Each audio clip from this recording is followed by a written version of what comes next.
If you have ever wondered how some people earn thousands of dollars in just 3 months out of the year, helping others solve something most people hate doing, today you are going to find out exactly how that industry works. It is called tax preparation, and in the United States it is one of the few professions where you can legally start working within weeks, without needing a college degree, without spending tens of thousands of dollars on education, and with demand that repeats every single year without fail. Because one thing is certain in this country, as long as the IRS exists, there will always be people who need help filing their taxes. This is the first video in our Learn Taxes series, and today we are going to cover exactly the steps you need to take, in order, to become a professional tax preparer in the United States. We are going to talk about the PTIN number, which is mandatory, about the requirements that change depending on the state where you live, about the certifications that exist and which ones are actually worth it, and about how much time and money you need to invest before preparing your first paid return. Stay until the end because I'm also going to explain the most common mistake people make when they start in this industry, and how to avoid it from day one. Let's start with the basics.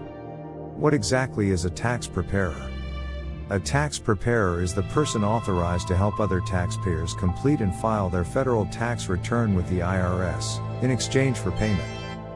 This includes individual forms, known as Form 1040, and with more experience, also forms for businesses, partnerships, and corporations. The key phrase here is, in exchange for payment. If you help a family member or friend for free, the law does not require any special registration from you.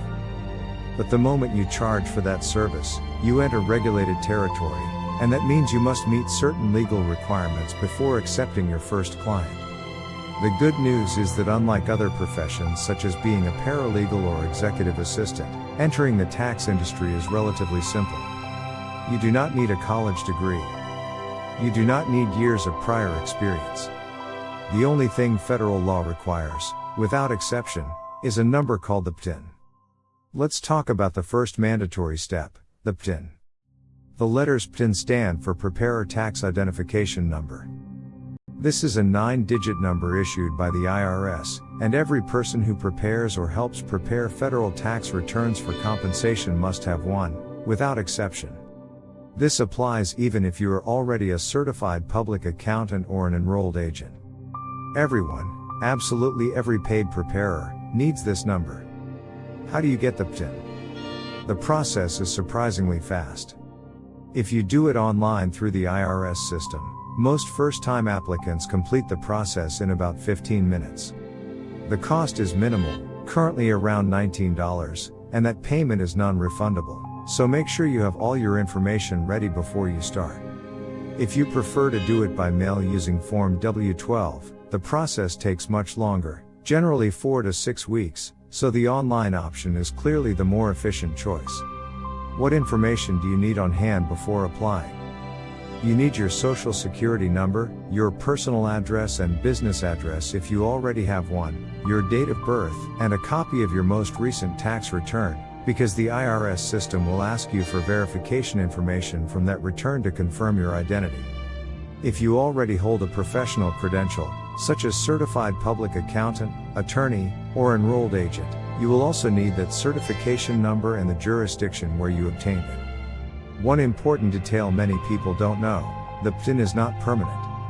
It must be renewed every year, and it expires on December 31st. You can start the renewal process as early as mid-October, and I recommend doing it as soon as possible so you don't run into any issues once tax season starts in January. Now here's a question a lot of people ask, is the PTIN enough to work legally?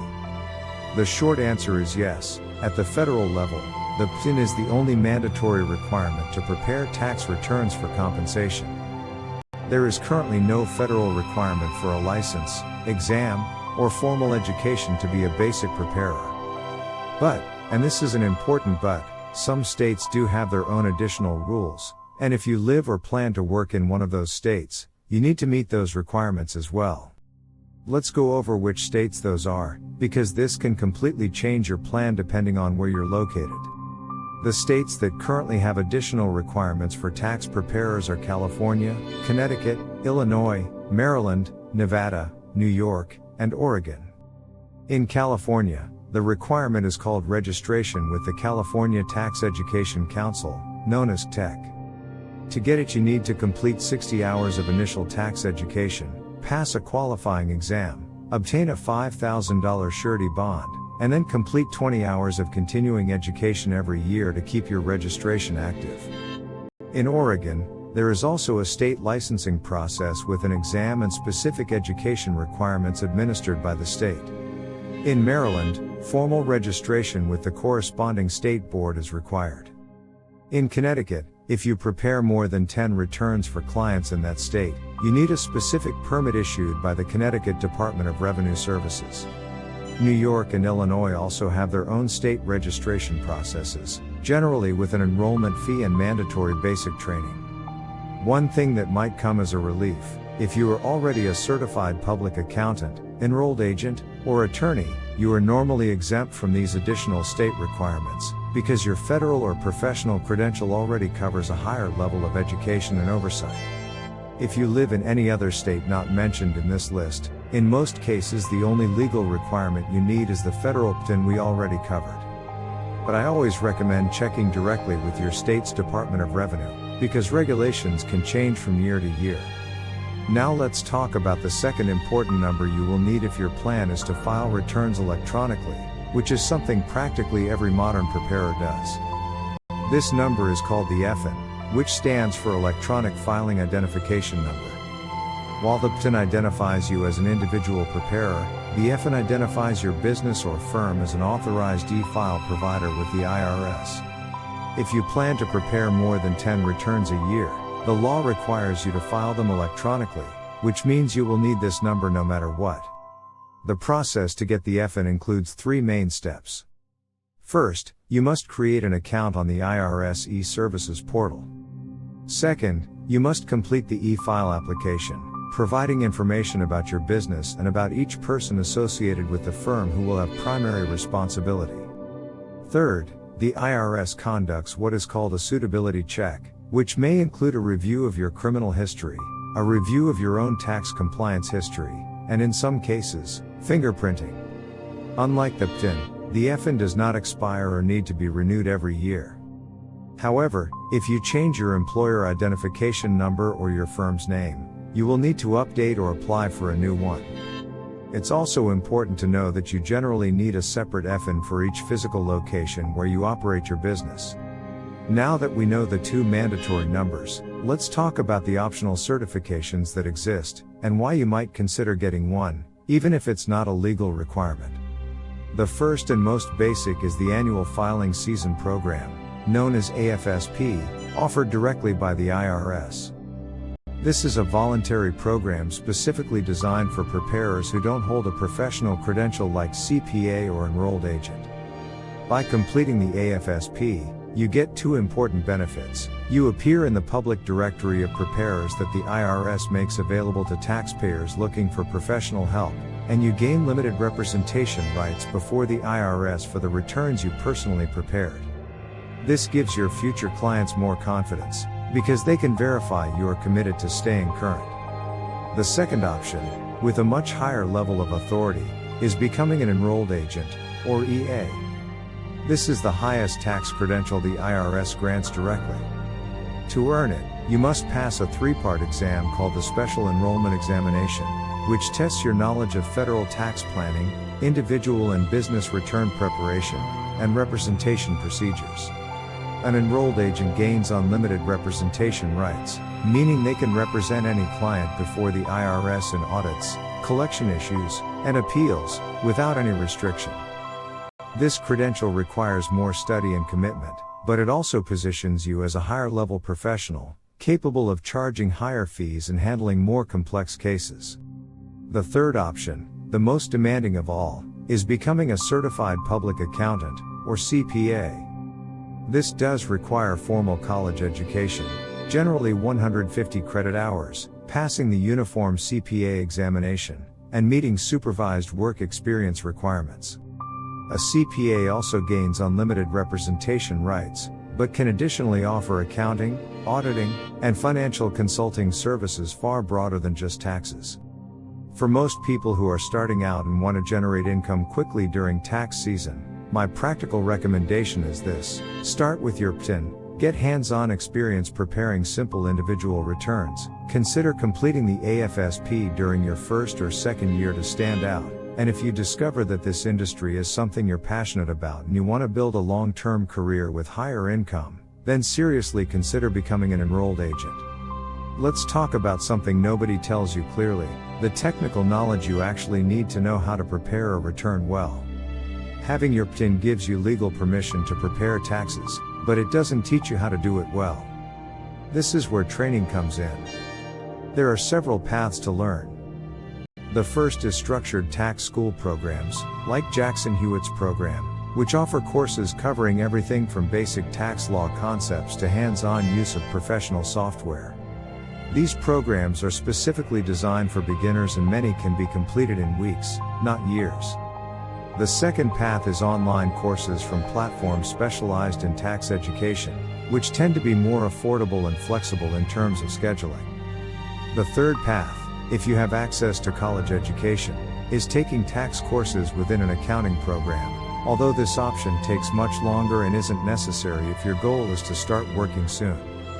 Whichever path you choose, there are certain topics you must master before accepting your first paid client. Form 1040 and its most common schedules, income and deduction categories, the most commonly claimed tax credits like the child tax credit and the earned income tax credit, basic filing status rules, and the ethical, confidential handling of your client's financial information. Now let's talk about the practical tools you'll need to operate. First, professional tax preparation software. You won't use the same free programs an individual uses for their own return. There are platforms specifically designed for professional preparers, letting you manage multiple clients, file electronically, and keep organized records. Second, if you plan to operate as your own business, you'll need an employer identification number, or EIN, along with deciding your business's legal structure, whether as a sole proprietor or a formal entity. Third, a workspace, which can be a physical office or, increasingly common after the pandemic, a remote or hybrid model where you serve clients virtually through a secure, cloud-based workflow.